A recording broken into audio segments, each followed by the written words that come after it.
De retour sur le plateau de l'Africa Newsroom pour cette deuxième partie de l'émission. Et parmi nous, toujours nos éditorialistes, Gracia Roquindiquiza, Lucien Pambou également. Notre invité, José Ángel Boigo Moïses. Je rappelle que vous êtes ministre délégué du Travail et de la Sécurité sociale en Guinée équatoriale. Tout de suite, notre dossier du jour.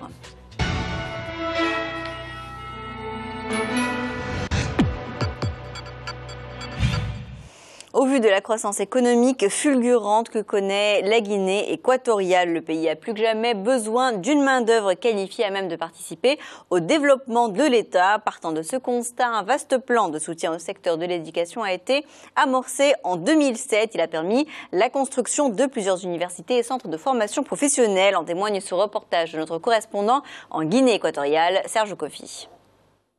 Le système éducatif a été pendant longtemps le parent pauvre de la Guinée équatoriale. L'éducation reste également un secteur à multiples enjeux. En cause, l'économie d'enclave.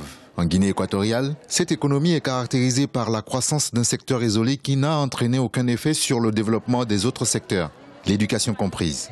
Le marché du travail, dynamique en raison de la croissance économique, a montré le déficit de main-d'œuvre qualifiée. Par manque de qualification, peu d'Équato-Guinéens occupent des postes d'expertise. Une situation qui retarde les projets de développement dans le pays. Une question de culture à en croire certains experts. Desde 1968 hay una situación muy normal de la salida. Nous avons hérité en 1968 d'un système scolaire nouveau et nous avons commencé une marche évolutive de l'éducation qui a été interrompue pendant 11 longues années. Maintenant, nous sommes à la troisième étape, celle de la reconstruction. C'est une étape primordiale pour l'éducation. Nous sommes actuellement en train de créer une université. Avant, nous dépendions des universités étrangères, parmi lesquelles l'université du pays colonisateur que fut l'Espagne.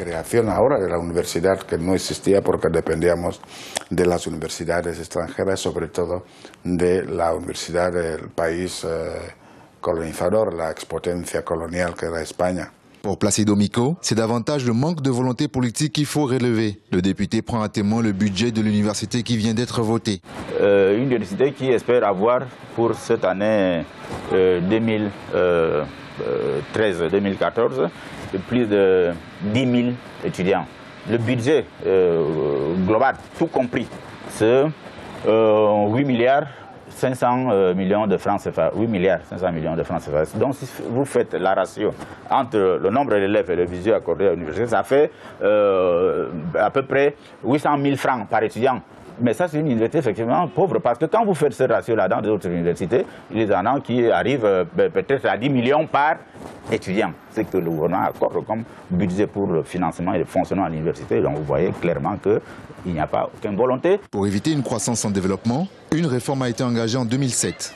Une mesure qui a permis de doter les établissements secondaires en matériel technique et d'augmenter le nombre de filières pour répondre aux besoins actuels et futurs de l'économie nationale. De même, une coopération entre le monde de l'école et celui des entreprises a été initiée. Ainsi sont nés plusieurs établissements comme le centre professionnel 12 octobre de Malabo. Ici, on forme dans près de 12 filières allant de la mécanique auto au froid industriel en passant par la maçonnerie.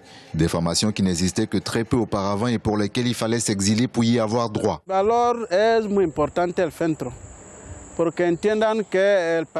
valeur ajoutée de ce centre est très importante. Vu que le pays détient une manne pétrolière conséquente, beaucoup veulent travailler dans le secteur pétrolier, mais il y a une autre partie non négligeable de jeunes équato-guinéens qui souhaitent apprendre d'autres métiers. Nous avons beaucoup de construction dans le pays. Nous devons donc nous concentrer sur la formation dans les métiers de la construction. Nous réfléchissons aussi à modifier certaines choses l'année prochaine en incluant par exemple des spécialités telles que la coiffure, l'esthétique et l'apiculture. Comme le thème de peluquería y estética, et tenemos otras especialidades como apicultura. Des centres comme celui-ci, il en existe malheureusement très peu sur l'ensemble du pays. Alejandro s'est inscrit ici pour une formation en mécanique. En plus de la bourse qu'il perçoit chaque année, il ne débourse absolument rien pour sa formation. Claro que es una suerte muy grata para nosotros. C'est une grande chance pour nous et pour tous ceux qui ne peuvent pas poursuivre d'études supérieures. Nous avons maintenant l'opportunité d'apprendre directement un métier. Nous n'avons pas tous la chance de travailler dans les secteurs du gaz ou du pétrole. On ne peut pas laisser tous ces gens dans une impasse. Pour cela, il faut former des personnes dans d'autres secteurs pour que nous puissions nous développer socialement.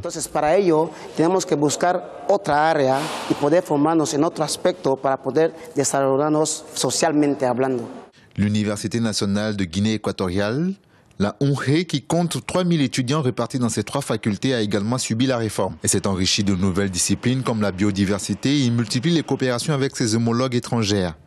Signe que la protection de la nature et la sauvegarde de l'environnement sont progressivement entrées dans les préoccupations quotidiennes. La capacité d'accueil du campus est limitée. De plus, avec les étudiants qui s'ajoutent, il devient particulièrement difficile d'accueillir les 1500 étudiants qui y entrent chaque année. Et ceux qui en sortent, parfois avec un diplôme, ne sont pas nécessairement mieux lotis. C'est à l'extérieur du territoire national qu'ils doivent parachever leur formation car ils n'existent pas pour l'heure de cycle supérieur. En ce qui concerne l'université, effectivement, le gouvernement, je crois qu'il a fait l'université tout simplement comme une solution à un problème politique. Cela veut dire comme il y avait beaucoup d'étudiants qui n'avaient pas la possibilité d'avoir de bourse pour aller continuer leurs études à l'étranger. Donc il fallait chercher une solution nationale, donc en créant une université, comme M. Obiang l'a qualifié, une université pour les pauvres, les enfants des pauvres.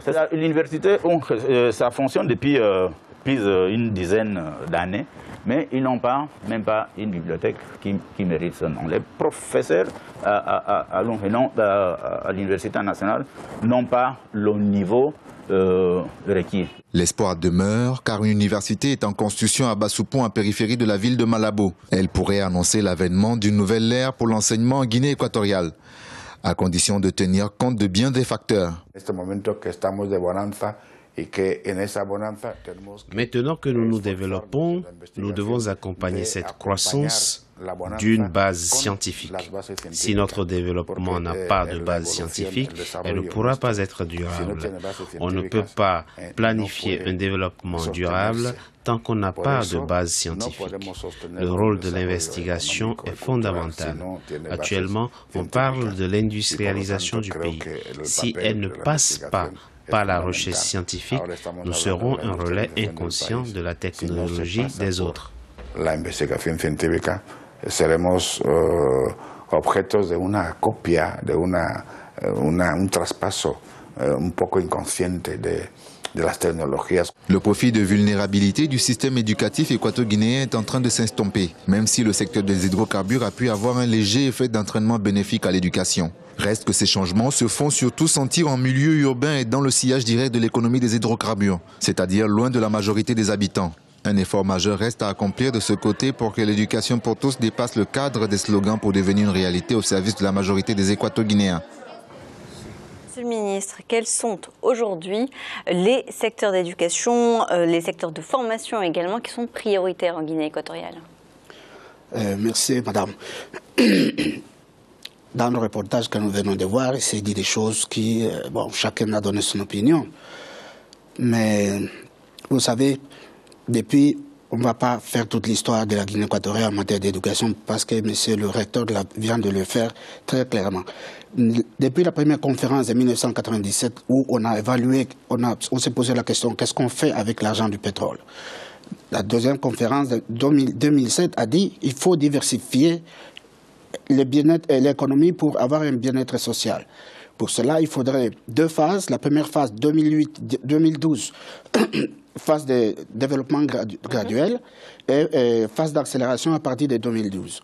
Dans cette première phase, nous avons eu une politique de 4 priorités. Les infrastructures, la bonne gouvernance, le bien-être social et l'investissement dans la formation des ressources humaines. Ces investissements ont été faits pour la formation des bases, la formation professionnelle et la formation supérieure. Il a été dit tout à l'heure dans le reportage que l'école de 12 d'octobre forme maintenant des spécialistes en plomberie, mécanique, électricité, électromécanique, construction métallique, mécanique industrielle, hôtellerie, cuisine, etc. Mais je peux vous donner un petit exemple de ce qui est en termes de formation dans cette école. Pour ne citer que 12 d'octobre. Le nombre total d'écoliers en 2011-2012, c'était de 559, donc 454 hommes et 105 filles. Nombre total en 2012-2013, 585, dont 499 hommes et 106 filles. Maintenant, pour le 2013... Les filles restent minoritaires, hein, monsieur le ministre. Oui, madame, mais vous pouvez comprendre pourquoi les filles restent minoritaires, parce que le parcours n'est pas le même entre les filles et les garçons. Les garçons peuvent se permettre beaucoup de choses qui ne peuvent pas affecter leur vie, je vais dire... C'est-à-dire que la mécanique, c'est pas trop ce qui intéresse les filles. C'est pas parce que c'est la mécanique, mais la fille n'a pas le même parcours parce qu'elle a d'autres obligations que la société elle-même le contraint d'avoir. Une fille, par exemple, peut interrompre ses études en pleine période de grossesse, par exemple. C'est inconvénient, les hommes ne le sont pas. Donc, en tout, c'est 1769 étudiants qui ont été formés entre 2011 et 2013, seulement pour ne citer que cette école. Mais on a dit que ça se résume uniquement en ville, Malabo, Bata. C'est-à-dire que c'est surtout sur les zones urbaines, par rapport à la concentration des centres de formation, ce qu'on a entendu dans le reportage, c'est que ça se concentre sur les zones urbaines. Ça, ce n'est pas vrai, parce que vous comptez maintenant l'école d'hôtellerie, qui est ouverte à Mongomo, l'école de l'Institut de technologie du pétrole, qui va être ouvert aussi à Mongomo. Vous prenez l'école d'aviation. Comment ça se passe justement au niveau de la sélection, au niveau de toutes ces écoles, de toutes ces filières? Comment se passe la sélection des élèves au sortir de l'école? Ils passent une épreuve de sélectivité, et puis ceux qui réussissent... Donc chaque université fait passer ses propres épreuves de sélection. Chaque école de formation professionnelle fait passer ses propres épreuves. Mais il y a une chose qu'on oublie aussi. Le budget de l'éducation nationale, ce n'est pas uniquement le budget des fonctionnements. Donc, quelqu'un venait de dire... Vous revenez sur ce qu'a dit Placido Mico. Oui. Donc, si vous prenez, ne serait-ce que le budget de la construction du campus universitaire, c'est plus, peut-être 2 ou 4 fois plus. C'est que des chiffres qu'on vient de donner pour l'adoption du budget de 2014. Mais il faut compter aussi que l'État investit dans les étudiants qui se trouvent à l'extérieur du pays. Ça, on doit l'introduire dans le budget de l'éducation nationale. Les bourses en Chine, à Cuba, en Algérie, au Maroc et dans d'autres pays du monde. Donc c'est du budget parce que c'est financé par le Trésor public. Alors justement, par rapport à ces étudiants qui sont envoyés à l'étranger, on a entendu dans le reportage qu'il n'y a pas pour le moment de cycle supérieur, c'est-à-dire qu'il n'y a pas de master et de doctorat, c'est bien ça? Oui, quand il parle de cycle supérieur, c'est le master et le doctorat. C'est le master et le doctorat. Donc tous les étudiants qui souhaitent suivre un cycle supérieur doivent aller dans les pays dont vous avez parlé? Pas forcément. Chaque année, l'université Umre ouvre de nouveaux cycles. Puisqu'on a dit qu'il n'y a pas suffisamment de places pour pouvoir accueillir autant d'étudiants, avec la création de campus universitaires, nous allons avoir tous ces cycles. Imaginez-vous un pays qui sort du rien. En moins de 13 ans, a réussi à faire toutes ces formations. On ne peut pas lui reprocher de construire du jour au lendemain, de faire des miracles. Ça, c'est de l'utopie. Donc c'est pour ça, comme le pays est dans une accélération du développement économique, l'État prend le corps tous les secteurs. Infrastructure, c'est pas la peine que j'explique ce qu'il y a comme infrastructure, ça se voit tous les jours. Oui, le gros boom des infrastructures. L'infrastructure, la santé, l'éducation, les mines, l'industrialisation. Justement, Lucien, ce qu'a réussi tout de même la Guinée équatoriale en 13 ans au niveau de son développement, c'est tout de même spectaculaire. C'est spectaculaire, Khadija. Et je pense que M. le ministre a parfaitement raison. La Guinée équatoriale parle de ce qu'on appelle une tabula rasa, une table rase, où il n'y avait quasiment rien. Et par rapport à d'autres pays de la CEMAC, je veux dire, on ne peut que féliciter effectivement les efforts accomplis en matière de formation et d'éducation. Il y a un bilan, un diagnostic qui a été complètement fait lors de la conférence, et là je parle sous le contrôle du ministre, lors de la conférence économique qui a mis en place en 2007 à Bata, qui a mis en place le plan national de développement économique et social, la Guinée équatoriale à l'horizon 2020, qui a fait un constat sur un marché de travail dynamique, mais avec une absence au niveau de l'expertise. Donc, ça repose le problème, en effet, de la formation des ressources humaines et de l'éducation, et donc du bien-être des populations, donc des travailleurs bien formés. Je pense que ce qu'il faudrait à la Guinée équatoriale, c'est de ne pas répéter les erreurs qui ont été commises par les pays qui, dans ce domaine-là, ont une avance. Les pays, effectivement, d'Afrique francophone, qui ont mis l'accent essentiellement sur les humanités. Bien sûr, il ne s'agit pas de jeter le bébé avec l'eau du bain, mais de mettre aussi l'accent sur les centres de formation technique, bien entendu. Monsieur le ministre a parlé d'un centre de formation lié, bien entendu, au pétrole. C'est d'introduire une formation scientifique et technique, de créer des laboratoires et de vérifier que les contenus des programmes correspondent aux objectifs de la Guinée équatoriale. Ces objectifs, le pétrole contribue à 90. Du marché du travail. Oui, mais attention, avec des exigences d'un marché de travail spécifique d'un pays en voie de développement et qui veut asseoir le développement durable comme moteur de sa croissance future. Alors justement, quel est votre plan de développement? C'est ce que nous avons appelé adéquation, formation, profession. Et je vous informe qu'il y a quelques 2 mois, la Guinée équatoriale, à travers le ministère du Travail, a signé une convention avec le PNUD pour faire une analyse de l'adéquation du marché du travail à la formation que les écoles doivent donner pour justement être opérationnelles dans les différents secteurs dont le pays a besoin. Justement pour essayer d'équilibrer le problème de la main-d'œuvre étrangère qui était nécessaire, puisque nous venions, comme vous disiez tout à l'heure, de la tabula rasa. Et nous devons pour cela, l'État est en train de favoriser une instauration d'une politique migratoire concertée avec les voisins, et une bonne coordination entre les polices des frontières pour permettre de limiter les risques d'une immigration non contrôlée qui peut créer D'où le rejet de la libre circulation des personnes dans la région CEMAC. Non. Je vais vous expliquer le problème, le mythe qu'on dit maintenant que la Guinée équatoriale refuse la libre circulation. Non. La Guinée équatoriale ne refuse pas la libre circulation. La libre circulation, c'est une partie de l'intégration régionale.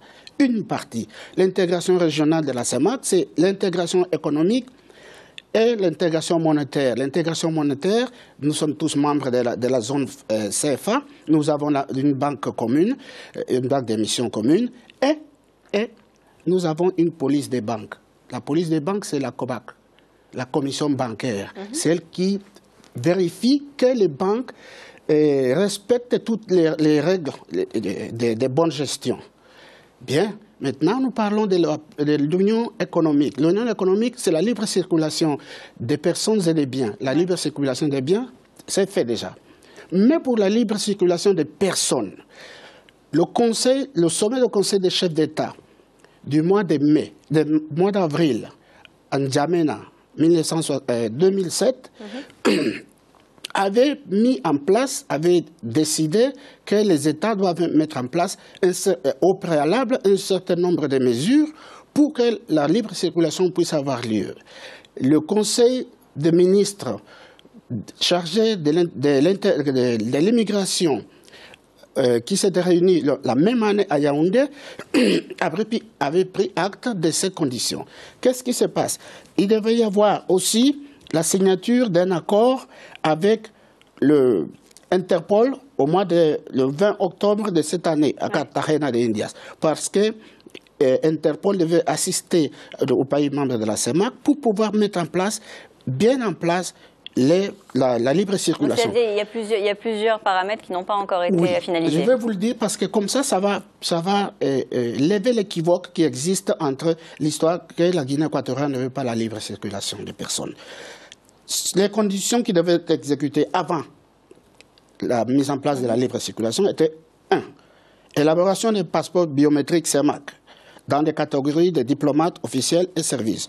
2. Élaboration d'un modèle de visa CEMAC pour les pays tiers.